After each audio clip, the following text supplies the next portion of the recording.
All right, we're back for part three. Part three of whatever this is. Are we doing? Is this going to be episode 2 part 3 or episode 2 part 3 or episode 3 part 1 or episode 3 part 2? Because it's the same. It's a continuity of rambling ideas. We're talking about interesting things here.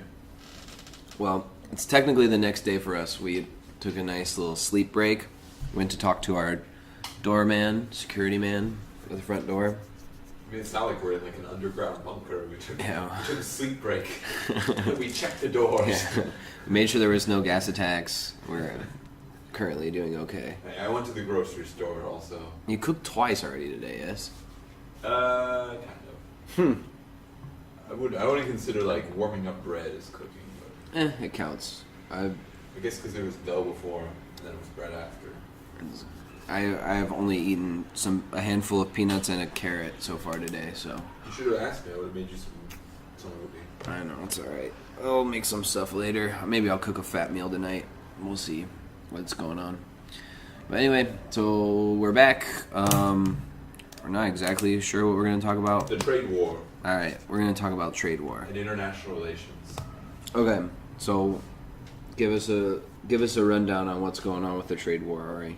The trade war is basically Donald Trump believes that the United States, I guess, is being unfairly treated by China in their trade relations. That basically free trade is only free on the United States. It's part of that China has all kinds of like small regulations. They give too much assistance to state companies and like competitors to the United States that manufacture stuff within China, but also that basically they have like non-tariff barriers that they're like there's rules about the use of intellectual property or rules about different things, quality of goods, just for instance, just stuff like that, where it's technically not a tariff, but they try and keep U.S. products out. Yeah. And that it's unfair to the United States. So they're basically just engaged in like a tit-for-tat kind of trade war where right now, every couple of weeks, you just insert a new product that has a moderately high tariff to discourage companies in both countries from buying goods from the other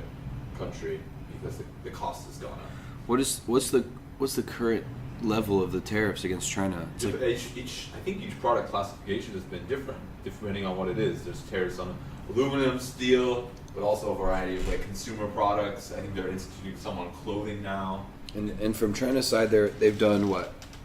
Agricultural goods, right? Yeah, China's being a little bit more purposeful. They're trying to right now because they're upset at Donald Trump. They're trying to target districts that voted for Donald Trump and exports from those kinds of places. Yeah, because I know a lot of farmers are really upset about it, about some of this. Well, trade war is trade war. So let me ask you, what do you think of international trade in general? Do you think liberalization in and of itself is evil? Or do you think a balance needs to be struck? Or do you think that unbridled trade is good for the world economy? I think with most things, there probably has to be some sort of balance struck. I think more trade is good, just due to the fact that there are goods and natural resources that you can't sometimes get in your home country. The United States is blessed with quite a few natural resources, and we can make a lot of stuff ourselves. Well, typically tariffs are on post-processed goods, not on resources. Yeah, not on like raw resources. It would be on things like industrial products. True, but to that point, not with everything, but it's usually generally more simple to create if you have the resource to make that product. It's easier to extract the resource and then make it there. Also, it's better for your own economy because you create more jobs. That's sometimes the case, but it depends on the cost of labor and stuff like that. That's true. The environmental costs within the country, because different countries have different environmental standards. Well, so in the United States, for instance, or some country that has slightly higher environmental standards than like let's say a Bangladesh or something, you need to output dangerous chemicals. You're obviously, even if the resources are in the United States, like the raw materials, you just ship them to the country where you won't have to pay fines for polluting. Let's look at like a lot of technology. iPhones are made in multiple countries. They ship it around to a bunch of different countries before it's finalized. And I mean, look at a lot of the big companies like most recently a lot of more liberal-leaning people are really excited about Nike doing their Colin Kaepernick thing, which I think is good. But they also, I think it's a joke. I think they're just trying to capitalize. Oh no, it's 100% with their profit in mind. It's profit driven 100%. I don't think that they're like, there might be good people in the company that want to help, but if they thought that they were going to lose money, there is no way they would have done that. It's I agree with you on that. absolutely backed by the fact that they're going to get a profit, and they've already seen a profit. Their online sales jumped a bunch. You just had a bunch of basically. But I think it just comes out as disingenuous. To me, honestly, it makes me less likely to purchase their products because I think that they're not doing it because they're taking a political stance on anything. They're just doing it because they think it's like a good social media stunt. I agree. And their ad was good. Like their ad was powerful. I thought. I didn't see the ad. It's really good. Should we pause it and watch? Yeah, we can pause real quick. We're gonna pause and then we'll come right back after Ari watches the ad. Okay, so we're back. Ari watched the ad. What do you think of the ad, Ari? Let me ask you what you thought of it first, because for me, I need a minute to process it. Okay, that's fair. I don't know. It's like pretty. If you look at it super objectively, I feel like it's kind of like it's the trite thing of like just be the best, follow your dreams. Like you can be whatever you want as long as you work. Yeah. It's all as long as you work hard enough and put on a pair of Nike shoes, you'll be able to accomplish whatever you want. You can be the greatest athlete in the world, even though that's obviously not really the case. There's a lot of inspiring stories in there. People that like the refugee thing about the kid playing on the national team when he was 16 is like really, I don't know, that stuff is inspiring, and I'm a sucker for like emotional stuff. If you put some like the right music to someone talking about like someone fighting adversity and winning, like it gets me a little choked up. But so the first time, seriously though, the first time I watched that video, I was like, wow, that's like really powerful. But yeah, when you look at it objectively, it's it's a little trite, but I don't know. What do you think? I would tend to agree with you. I mean, I get the messaging and stuff, but Nike's a high-end sports brand. I mean, so it's like, I don't know. It's like the director of U.S. National Intelligence talking about how he supports like women's rights in Yemen or something like that. It's kind of like off the wall. Like Nike, Nike helps. I don't know, man. I also think that the singular focus on sports and athleticism in the United States has pushed everything so far off. Like, who really cares about all this in the end of the day, anyways? Like, it's just it should be just fun and games. Like, and I think politics has always been more important than politics. I mean, politics has always been more important than sports. I agree. So but it's just like. I mean, you have a lot of the like, what's her name, Laura Ingraham. These people that like basically tell like what did she say? She's told LeBron to shut up and dribble, which is, I mean, it's not directly racism, but it harkens back to like when basically black people in America were essentially after slavery they were basically seen just as entertainers. They weren't allowed to speak their mind, and Laura Ingraham is a piece of trash. I hate her, but I feel like if somebody was doing some kind of performance sport and they expressed a view that was contrary to mine, I would probably be angry and frustrated too. I would say, just do your job and be a performer, But but I agree. I think he has a complete right to do that. But everyone should have a right, and also it's about the quality of the opinion. If it's even if it's something I do qualifying opinions. Yeah, I mean. I think you should be able to say whatever you want. I'm saying when I have a problem with it is if it's someone who's like an actor or like something like that, and they come up with some opinion where they're clearly not like they're not like informed. Yeah, like Roseanne. Well, hers is also like a racist, and like she's kind of a bad person in my opinion. She accused Valerie Jarrett of being a monkey, and that was just ill-informed. She called her a monkey, and the what was it? The product of a monkey and was like a. I don't know. It was like an ISIS fighter or whatever. But yeah, that's my point though. Is it's nonsense. She's entitled to espouse that opinion, but I think it makes me angry because they're just not informed. I think any public figure who expresses opinions has a full right to do so, but should face the full consequence of public opinion's response to those Absolutely. statements. Yeah, I 100% agree. And so like Colin Kaepernick, Honestly, yeah. I mean, it's so complicated. Yeah. I think a big thing that frustrates me, though, is that you have all these people, especially on the right, telling these people to, like, shut up and dribble, or they tell actors and actresses, oh, liberal Hollywood, blah, blah, blah, even though, yeah, Hollywood is more liberal than it is conservative, but there are definitely conservative figures. But for them, they're so partisan, man. It taints their view of these people. They're like, oh, I used to love this actor, yeah. and then I found out, his entire value complex is different than mine. I mean, if I found out someone who, like, whose music or filmography that I liked was like a vicious Republican that was like in favor of like the illegal wars that we're in or things like that, it would upset me. But I don't know. I feel like I'm able to distinguish between the art that they create and them as a person. Like, I'm not a big fan of like Kanye West. I actually never really liked his music a ton, but I understand. Yeah, there's a few songs that I think are good and catchy. He's just, yeah. So I understand why some people like him. Some people think he's like a musical genius. I don't know if I'd go so far as that, but I think his political opinions are like batty. Absolutely, yeah. Batty is one word for it. I think just he's kind of uninformed and kind of latches onto anything, and I think he also might have some problems with mental illness. So I don't know if that. You think?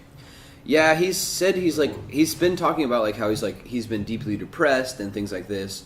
So he's got nowhere to go, man. He was at the top of the world. There's nowhere for him to go now. Yeah, yeah, exactly. And he went there so fast and so early, and then he married Kim Kardashian, which is another addition to that. That's probably the real reason he's depressed.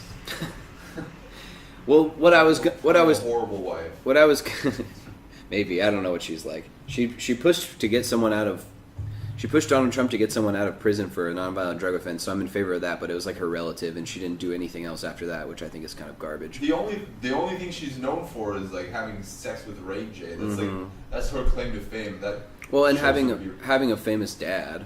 You're talking about Bruce Jenner? Yeah. Her stepdad. No? Was it her I thought that was her stepdad. Yeah. Maybe it is her stepdad, but aren't the Jenners, weren't they part of OJ's defense team? Their family is somehow related to OJ's defense team.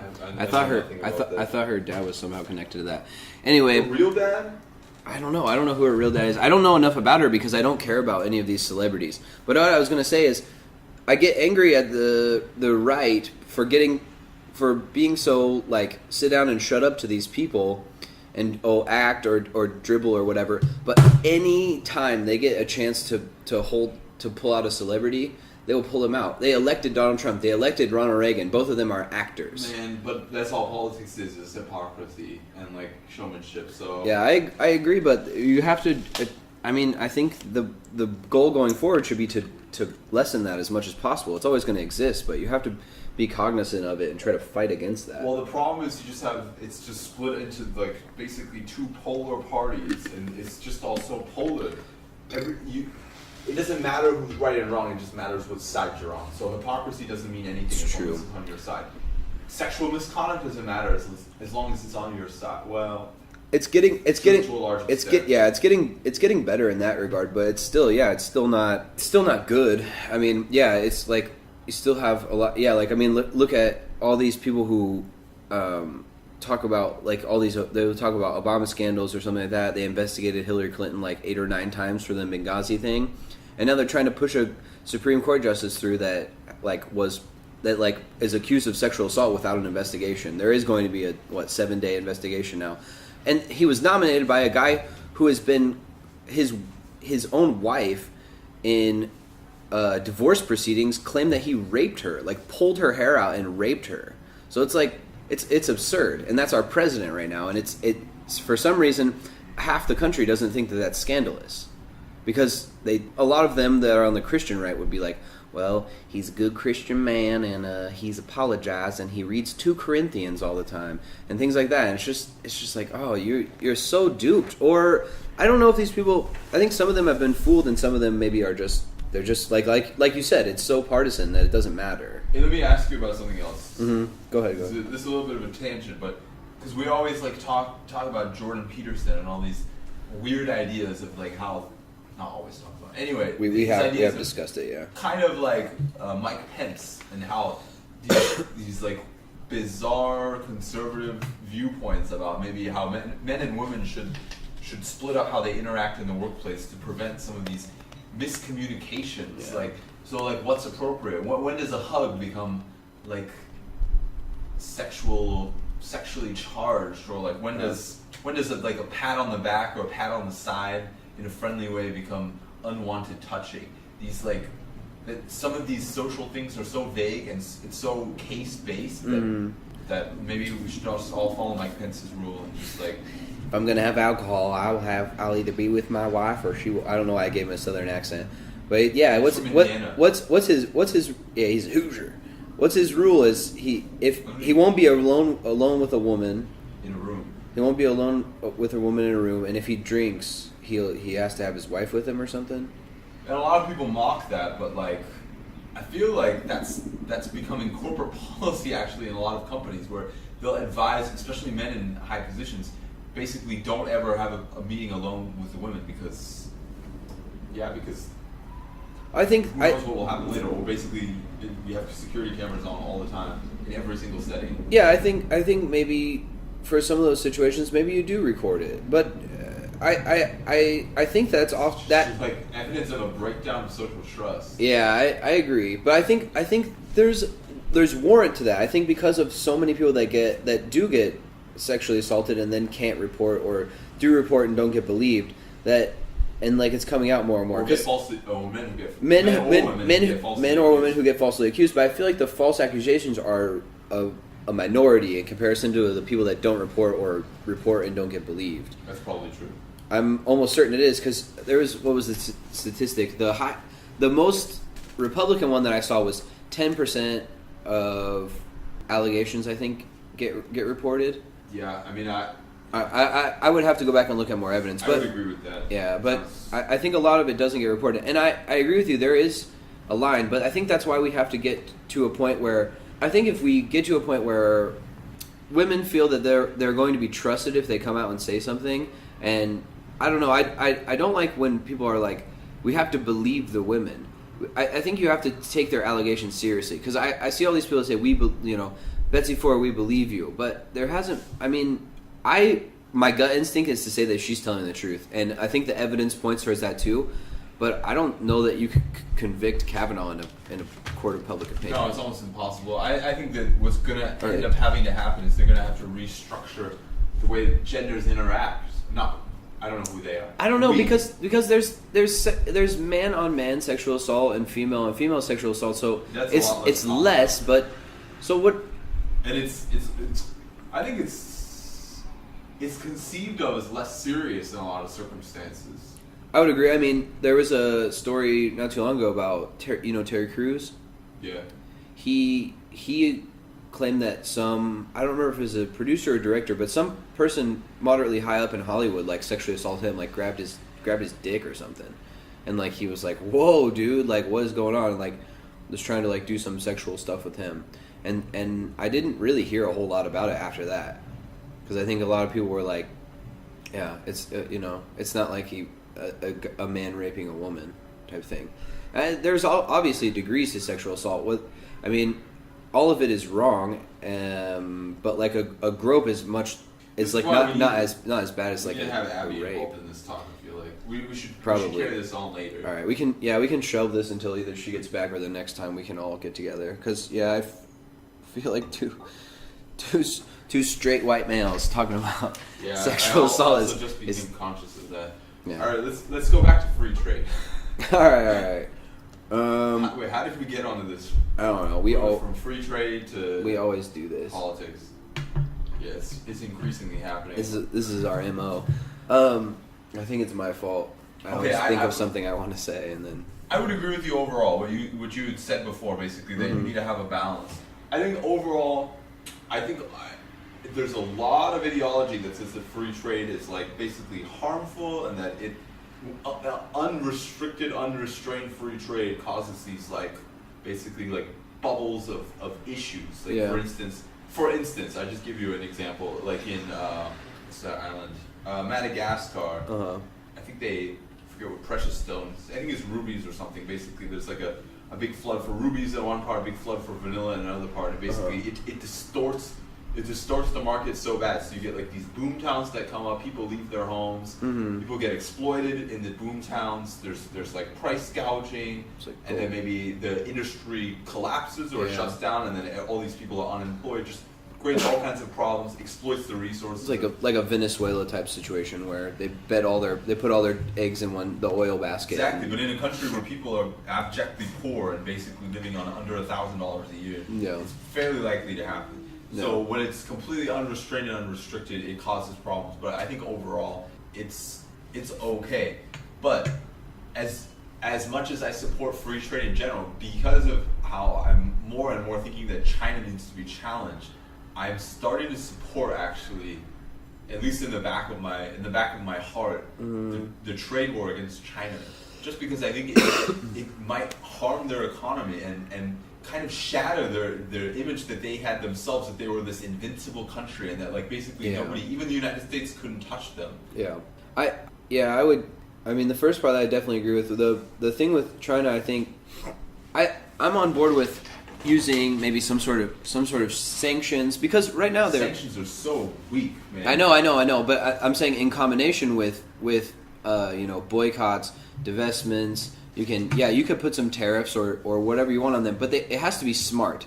It can't be ham-fisted like what Trump is doing. I think it's idiotic. But I agree with you. I would love to see China dethroned as like the king of the East type thing. Yeah, I think it's getting too big for their britches. Yeah, America is sometimes a little too big for its britches too. America's an amazing country. Well, okay, it's completely different because with America has some problems. They're a little bit hegemonic, but it's also a democratic country that's also has a lot of its ambitions balanced by the fact that it's in so many trade agreements, so many alliances. Yeah. Like the United States can't just like declare war randomly on some random country without facing repercussions or at least questions. They kind of can though. And I mean, not an open war. I agree with you, not an open war. But we're currently in 8 countries right now where we've droned schools. We've not even aside from that, we sell weapons to like countless dictators. Like, look at what we do in Saudi Arabia. We back everything the United States does. I'm not saying that it's right, but these other countries basically have no way. There's no internal examination of anything they do. Like China does everything that we do, but worse, basically. Maybe except for the drone strikes in the Middle East because they don't care. They just keep doing.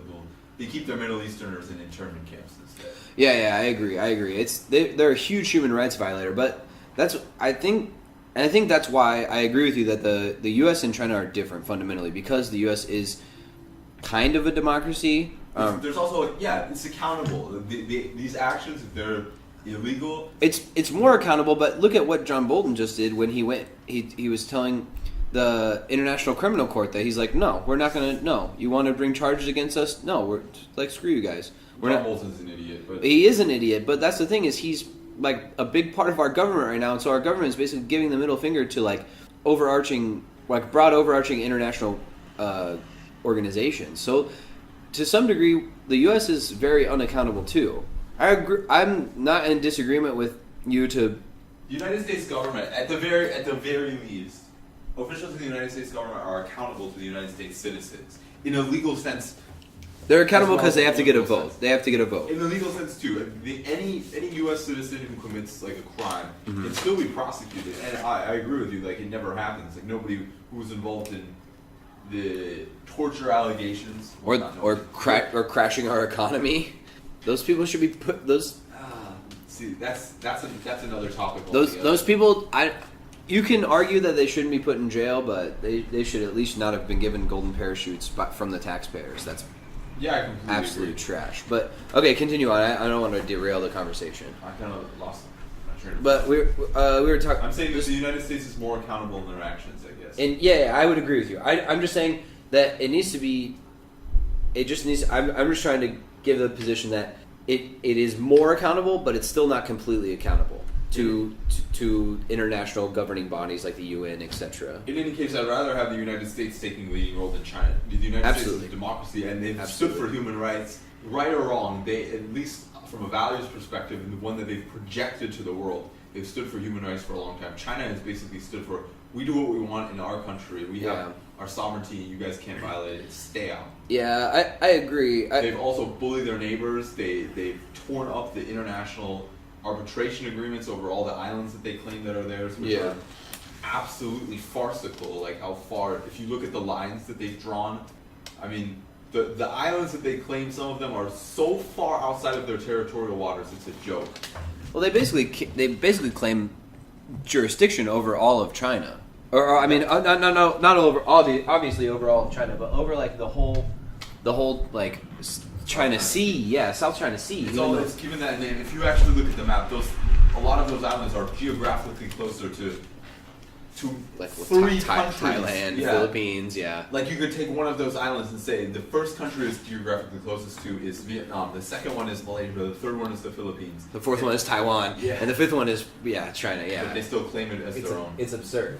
So I think that it kind of takes China down a peg. That's why I'm, as much as I'm pro free trade, I kind of am starting to get a little bit more on board with the idea of these tariffs being I don't not think a bad thing to have. I don't think 100%. I think for almost everything you need some sort of regulation, and of course, a lot of people go to over regulation, blah blah blah. But in a lot of ways, we're under regulated. What are you talking about regulation? Well, in this sense, I guess more of like you need things like tariffs and stuff to make sure that you balance things. You can't let your unbridled trade with China to balance the unbridled trade. With China. You can't just say okay, everything's 100% free. We're not going to tariff anything. We're not. You need to protect your nation, and I think tariffs are a big part of that. But you have again what I said earlier is you have to do that in a very intelligent and smart way, which I think our current president in the United States is incapable of. Absolutely incapable of, and the people he surrounds himself with are also. That's not in their best interest because they're just trying to get rich. They don't really care about what happens to the U.S. for the most part, as long as it doesn't totally crumble. Who are you talking about? Well, a lot of the people all the people they surround him. I mean, all the people in his cabinet are basically Goldman Sachs people. Like he put less and less, man.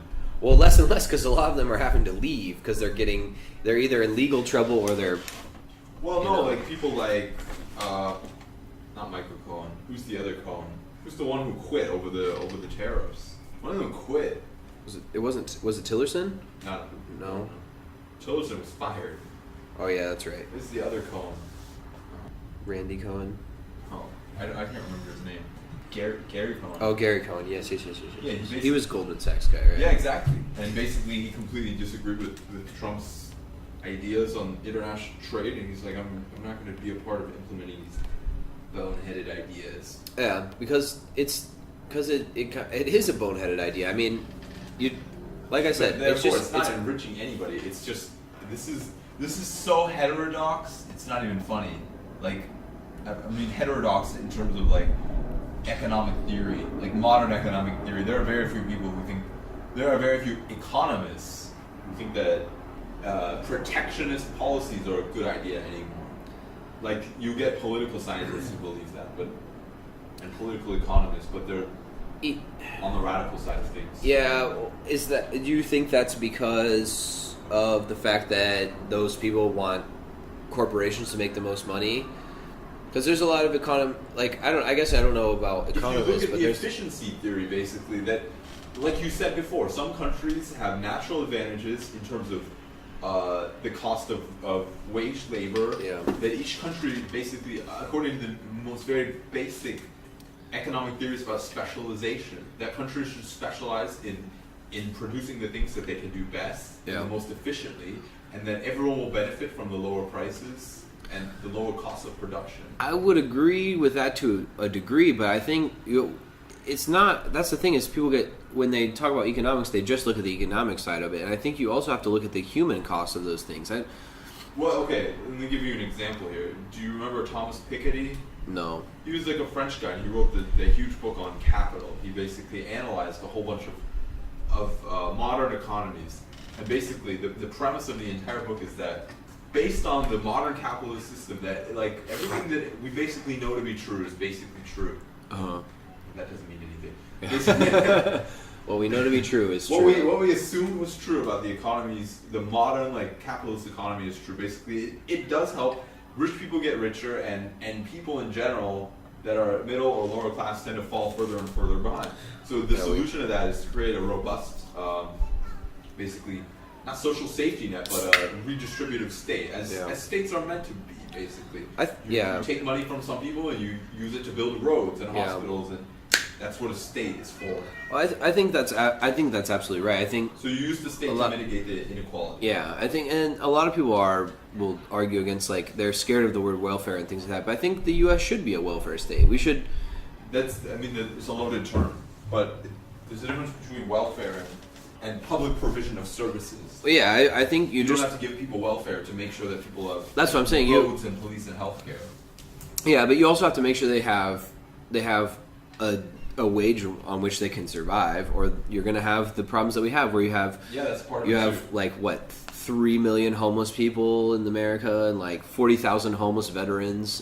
It's absurd. So really 3 million homeless people? No, like 1%. I actually no 3 million is the number of people without health care. I mixed that stat up. That's it? No, it's got to be more than that. 30 million? Oh, I thought you said 3 million. Oh, I did say 3 million at first. I think. Hold on. Yeah, there's no way. Only 1%. It's got to be slightly higher than that. Yeah. Oh, okay. So over 500,000. Anyway, over 500,000 are homeless. Yeah. Okay. The United States is a huge and complex country with federal governments and state governments and local city governments all like balancing responsibility for tackling all this complex myriad of problems. Yeah. So it's not as easy as like some of these smaller states that have instituted robust, I don't want to say social welfare, but redistributive states to promote basically higher equality, like equality of opportunity too, not just equality of outcome. Well, I don't think almost anyone's. There are some people that would argue for equality of outcome, but those people are either true socialists, not like a Bernie Sanders who. I think we all agree with some equality of outcome in terms of if you agree with like a national healthcare system. Yeah, but in terms of like job opportunities and things like that, it's not total equality of outcome. But I think the big thing is equality of opportunity, which you can get if you give people free schooling and you give people health care and a decent wage, no matter what. Yeah, I agree with that. So, I think that's the big thing. You definitely have to set up a big social safety net to protect people against people that are more powerful in the country. I mean, if you look at the voting statistics in America, it's like somewhere around 90% of the time Congress votes with not what the people want, but with what big business wants. We should talk about that another time. Talk about the referendum system because yeah, we can talk about first past the post and all that business as well.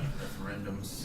So, yeah, I mean, I think that would help with the national trade. So, okay, so how do you feel about the like TPP and things like that? Like that work. To be honestly, I was in favor of it because the trade parts aside, I think that economic integration with countries brings them politically closer together. I think the United States has been closer with Mexico since the 1990s than they have in the last 100 and something years of their history. And that's after NAFTA. Mexico was viciously anti-American before NAFTA, and it's brought us a lot closer. And so somewhat reasonably because we stole a bunch of their land. But okay, I guess for people listening, TPP is Trans-Pacific Partnership, and what NAFTA is North American Free Trade Agreement. Yeah. So these are just like trade agreements between multiple countries. Do you know what were the member states of the TPP? In general, I believe it's Japan, South Korea, Australia, New Zealand. I think there were a couple South American countries. The United States, Canada was a party to it. Here, I'll read them. I'll read them off real quick. U.S., Australia, Brunei. Yeah. Brunei. Canada, Chile, Japan, Malaysia, Mexico. Hold on, I lost. So Mexico, Singapore, and Vietnam were those. Vietnam. So it was Korea and Japan. Korea and Japan were both on there. Yeah. So. Yeah, Brunei is not. Oh, and I missed New Zealand and Peru. I think I didn't say. Peru. I said New Zealand. Malaysia, yeah. So the only thing that I have, I mean, I don't know the ins and outs of all the deal, but there were a few provisions within it that I saw that like worried me. Like basically, if there was like a country was trying to bring a suit against another country or a corporation, the corporations basically got to choose who would be overseeing. They would create like I don't know if it was actually a tribunal, but like they would pick the people overseeing the tribunal. And that worries me a lot because I don't think that we need to give it, like, if you have some sort of violation, whether that's some sort of economic problem or you have some sort of pollution or things like that, I think there needs to be a nonpartisan, non-biased body that oversees that. And I would agree with that. So, but in any case, it already passed without the United States. Mm-hmm. So now it's in existence with all its goods and evils. Yeah. We just have no ability to participate in it. It's just like not great. Not great, but I think the better thing would have been is just to renegotiate it. Yeah, just and take some of the things out. But yeah, just kidding. Yeah. Well, I mean, the Iran deal. Do you want to talk about the Iran deal right now? I don't want to get into that now. All right. Right, the Iran deal. We'll talk about that later. Anyway, so what do you think would have been the benefits of that of the TPP? The benefits: better international integration, and okay. So yeah, you earlier. Integration. Yeah, basically you were talking about that earlier. That's one thing I agree with. I don't remember if we talked about this when we were recording or not, but yeah, I think that that's a huge thing when you create these like you rely on each other for certain goods or certain services. I think it greatly increases the likelihood that you're going to work together, and instead of fighting and shutting off ties, you're going to go to the table and have discussions. Exactly. Which there were also arguments that it was going to help improve the environmental and working standards in some of the poor countries, especially Vietnam. Yeah, which would be super important and definitely needs to happen sooner rather than later. Yeah, but there's absolutely nothing that anyone can do now. Well, I guess it passed, but I don't know if it passed in the exact same form. Yeah, I mean, the United States could always talk to them and say, okay, now we're thinking about getting. It's not going to happen under Trump, obviously. All right, so in summation of that, what do you think we should do with? I think the United States would have been better off being a party to the agreement and being able to influence it and change it to their benefit, as opposed to what they did now, which was basically just back. It was just an idiotic campaign promise that he wanted to keep, and that's all that it was. Yeah, I agree. I think if we want to be party to it, it should be renegotiated. But I would mostly agree with you because I think, again, yeah, these trade agreements and things like that, they're generally beneficial to relationships, and instead of. I definitely agree. I think we definitely need protectionism, and we have to protect our own nation. But at the same time, we also need to reach out and try to make the whole world better, which gets back to some stuff we were talking about. If we want to do protectionism, we should do it on like very specific goods that we're trying to like improve our economy with, things like high technology or like solar panel, like anything that's like a burgeoning industry that is probably going to be better in the future. And it doesn't have to be things like that. It could be specialty agriculture too. You could find like things that are very specific to the U.S. climate. Yeah, we really got to get away, but not like clothing and steel. We got to get away from how many clothing factories there are in the United States left over. Yeah, exactly. It's a joke. We definitely have to get away from reliance on oil, which goes into your point about we need to get more involved in renewables. We need to get more involved in solar technologies, and also. In terms of crops that you were talking about, we have to get away from monocultivation of just almost all farmers. Okay, when you say we have to get away from monoculture, how would you propose the United States get away from monoculture? Because you're talking about influencing corporate farms on a massive scale, and you're talking about. Well, I think even on a smaller scale, you could incentivize through these. You have a lot of. You're also talking about an industry which is very heavily damaged by the fact that they can't buy seeds anymore from any except a small oligopoly of companies. It's become a very messed up that's system. That's why I would argue that you need to regulate those things, because free market clearly does not take care of that. So I don't know. I wouldn't argue for like a complete Yeah, that's a national security thing, I think. Yeah, I wouldn't argue for a complete takeover, but these are things that you need to say. Okay, these companies are damaging America, and that's how you have to worry about like the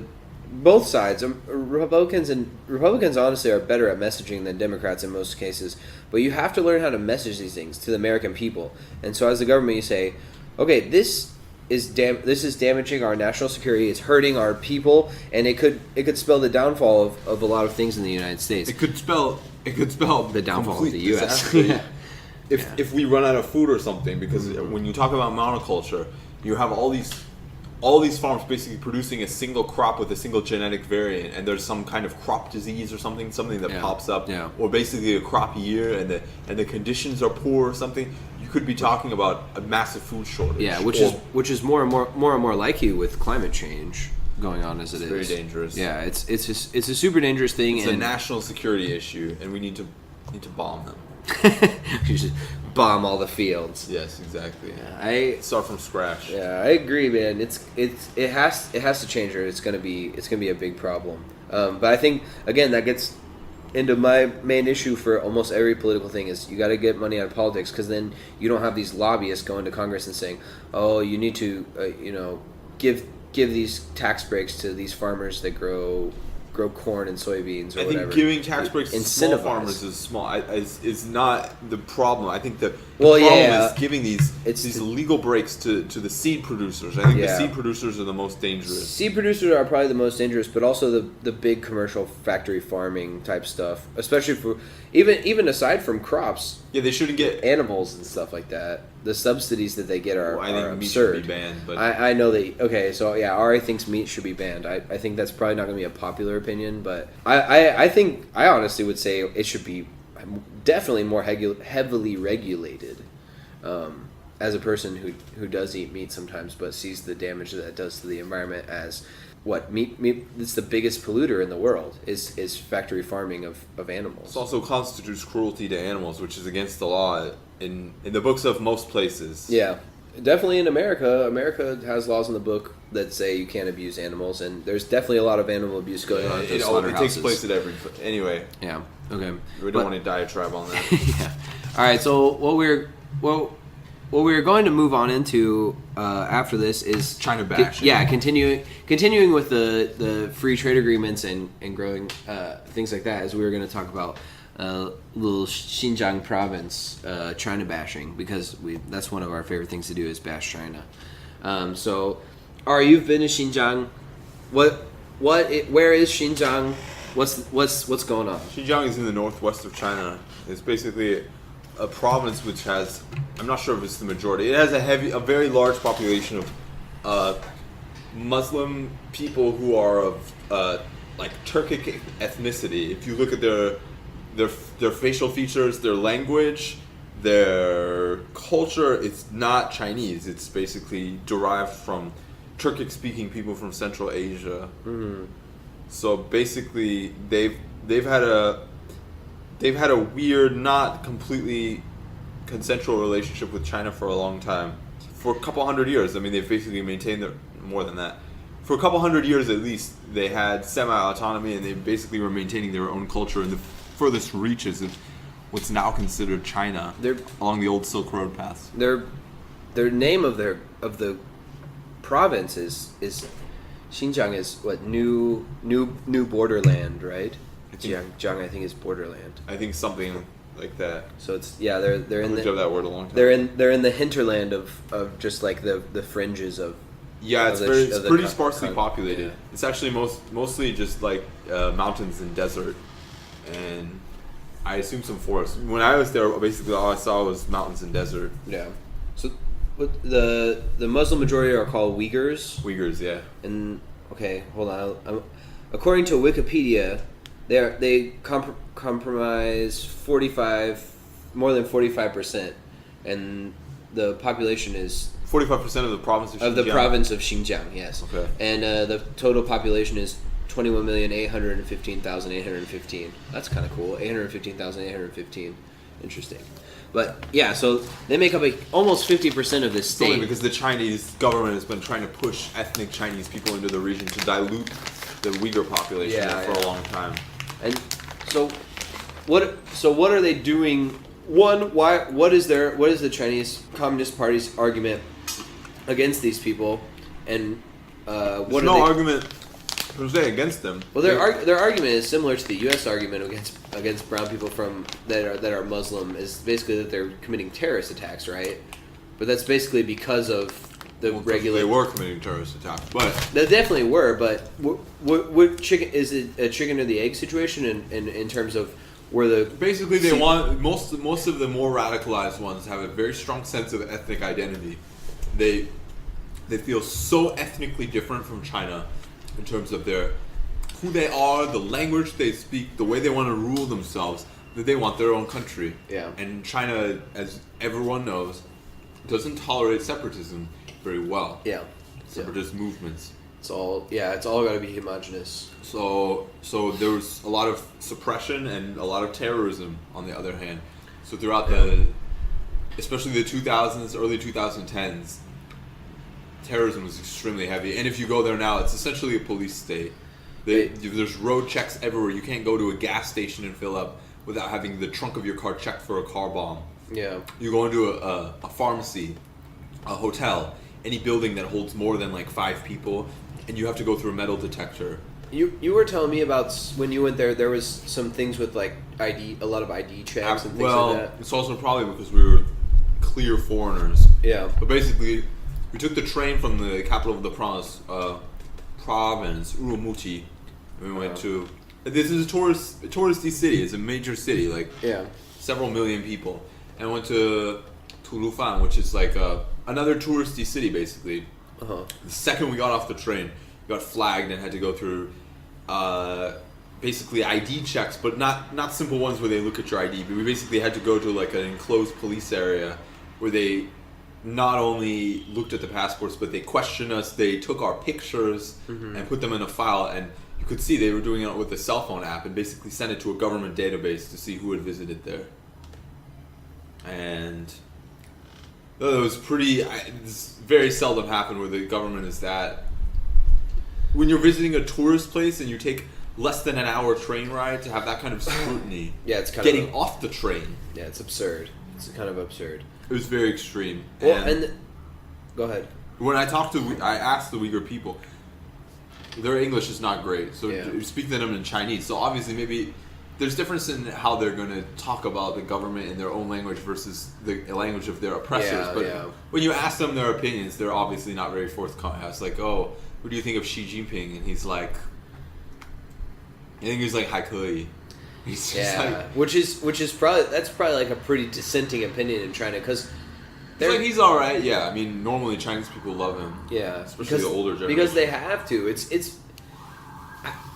It's obviously not exactly the same, but it's borderline North Korea type thing. Yeah, like basically everything good worship. that happens is because of the leadership of the great leader, and everything bad that happens is because of anti-state enemies. Yeah, exactly. It's because of the U.S. or someone else, and your president doesn't have a butthole and things like that, right?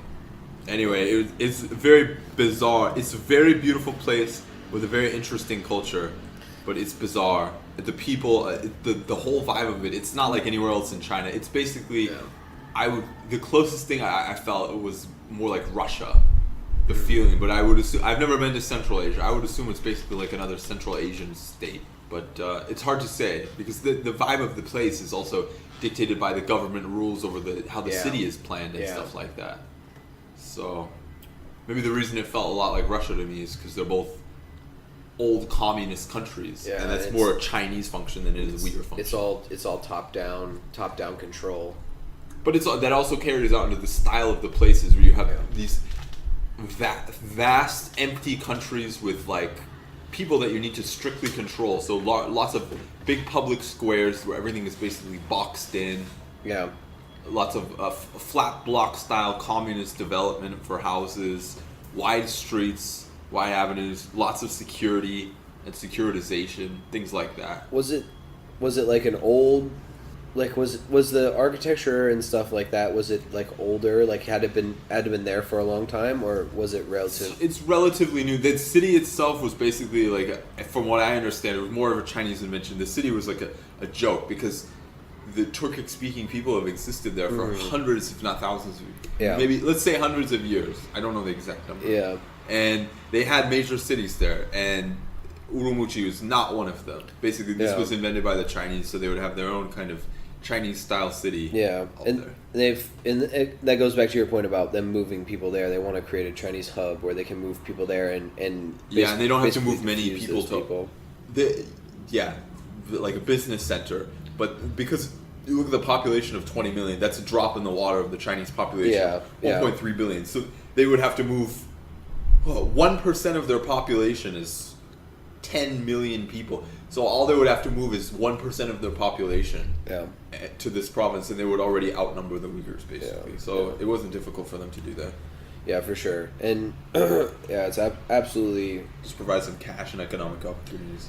Yeah, basically. And I mean, that's Chinese Communist Party like 101 is like just build a bunch of housing and try to like force people into different spots. That's also what the Soviets did in Crimea.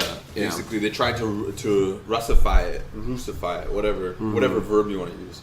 Yeah. They have Crimea, which was basically previously mostly Ukrainian speaking, and then they encouraged Russian speaking people to move there so they could change the culture and basically make it a Russian place. Yeah. So they just, I don't know if forcibly or not, but they use some kind of negative or positive incentive to move a whole bunch of people there and outnumber the native population. Yeah.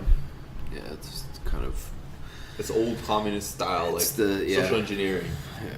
You gotta make it so that you maintain the power there, and the dissenting voice is continually drowned out.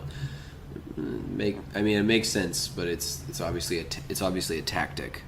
Well, the story I was telling you before was that the current person in charge of basically the social policy in Xinjiang, which includes the forced re-education camps, which many people have probably heard about, where there are millions of people basically being forcibly imprisoned and asked to forget their religion and their culture and to become more Chinese and accept the Communist Party as their leader. And using "asked" in quotation marks, because "asked" is when you're in a re-education camp. I haven't heard any allegations that they've been abused, but maybe I haven't read those allegations carefully enough. But they're basically not allowed to leave until they're ideologically pure, or at least the government thinks they will be. Which I think that in and of itself is a form of torture. It's like, well, you can't go see your family until you agree with our ideology or what have you. That's I don't think anyone can agree with that. It's obviously maybe they're not maybe they're not concentration camp. Maybe they're not waterboarding them. It's like a soft concentration camp.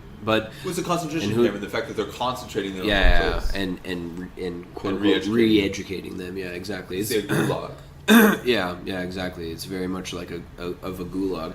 It's similar to North Korea in that sense, where you get sent to that. Doing hard labor, but It's the overarching principle is the same: is take someone over there and you don't get to leave until you agree with the great leader. But maybe the physical violence is not as high. Maybe which would make sense, because maybe China has figured out that one that doesn't actually change people's minds. Violence. Yeah, they have so much power that you don't need it, and it makes you look. It doesn't make you look quite as bad on the world stage if you say, "Oh, we're just trying to integrate them into our society, and we're not violent, blah blah blah blah." But it almost has like a little bit enticing to think that you could just send people, teach them some new social integration skills, and they'll be just like you in a few months. Yeah, exactly, and then you can argue that's just to make your nation a more hospitable place where people are going to agree more and be able to interact more freely. And also, once you have like things like the terrorist attacks, you can do things that, like we've seen in the U.S., is you can demonize those people and say, well, they have to do this because clearly they're like a problem, and they're not they're not the same as us. These people are, you can demonize them and make them more like animals. Oh, they're doing violence, so that makes them inherently, like, all of them are bad. The story also basically mentioned that this policy is supported by the central government. So Xi Jinping is trying to promote the man in charge of it. Yeah. So this guy is actually interesting. He a lot of people who are involved in high-level party politics now got in through some kind of family connection. Yeah. So basically, the guy who's in charge now, Chen something, I don't know his full name. He basically worked his way up through the Communist Party, but where he really made his mark is he used to be in charge of Tibet policy. If anyone knows about Tibet, it's also a country. It's not a country. Oh, okay, it's so debatable. It's a region in China right now that's also a separatist region, and that has lots of separatist movements. Yeah.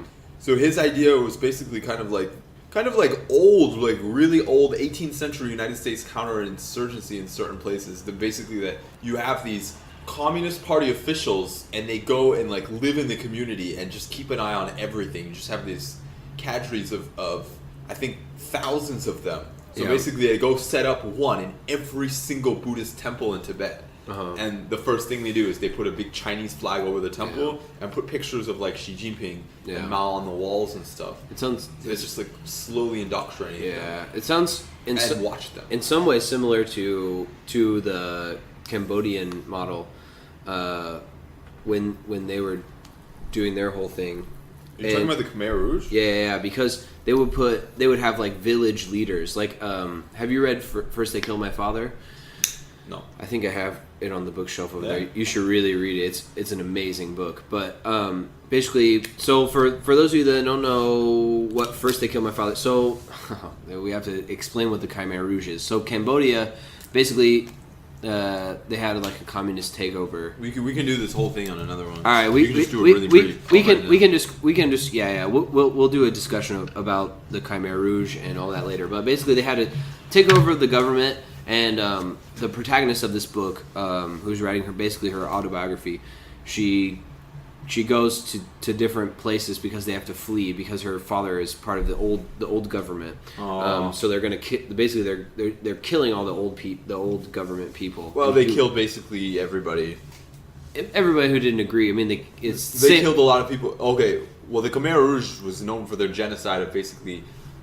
Seemingly random groups of people. They killed lots of intellectuals. They killed all the foreigners. They killed everyone who wore glasses. Yeah, because they look smart. Yeah, because it's an intellectual thing. Yeah. So exactly. So, but long story short, basically, I'm getting to that. The point I was making was that they had like village leaders that would kind of oversee the village and suss out who's for us, who's against us, and then the people that were against us.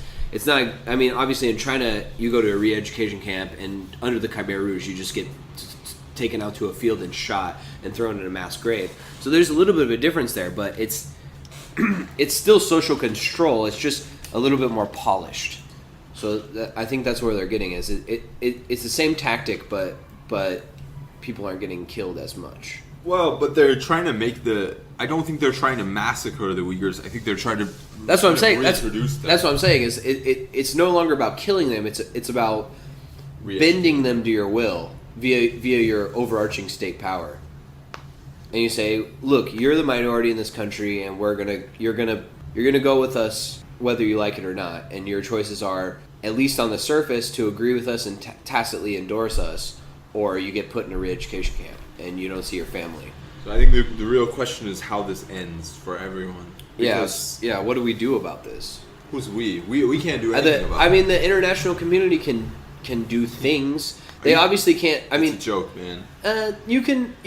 You can in some ways. The United States, not the United States, the international community is absolutely terrified of China and basically doesn't criticize them for anything they've done in a decade. It's the same with the U.S. And the clearest evidence of that is that you have a democratic, free Taiwan who should be recognized in the United Nations. Absolutely. And is completely ignored. More and more countries cut off relations with them because they want Chinese money. And that includes all those self-righteous European countries who mope about human rights. Their human rights claims are utter garbage until they recognize Taiwan. I 100% agree. But that's the thing is you see all of this. There's always this hypocrisy where people are talking about, oh, we care about human rights. It's the same thing in the U.S. The U.S. mopes about human rights all the time. We bomb schools for the blind and hospitals. So you have to clean up your act. And 100%, the UN and the WHO have to recognize Taiwan. Taiwan is clearly an independent nation, has been for over 100 years, basically. And you have to recognize them. They have their own elections. It's free and fair. They're democratic. Maybe the most democratic nation in all of Asia. It's just a game, though. This is what it is. Of course, politics is all a game. International politics. But that's the sad part, because a lot of people are losing out on that. So, does that wrap us up? Yeah, I guess that wraps up for now. Depending on when you have to go and when Abby gets back, because she said she might be back soon. We can maybe continue on some of the. Let's do Free China Twitch for now. Yeah. All right. So for everyone that's listening, we're about to set up the Free China Twitch, and we're probably gonna stream some old DOS games first.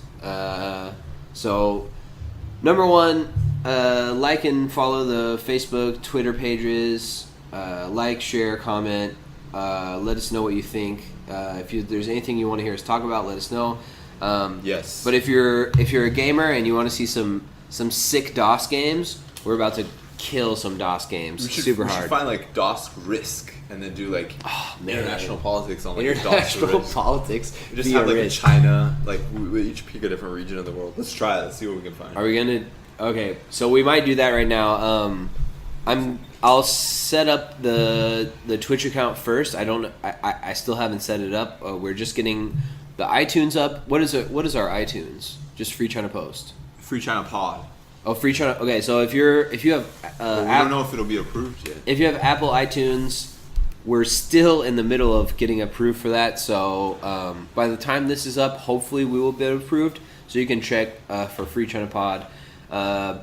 Worst case scenario, just go to our website, freechinapost.com. You can check out all of the information there. And I will update our Facebook and Twitter with the Free China Twitch soon enough. And you can watch us be silly and play dumb DOS games and be just our general selves. So thanks for listening.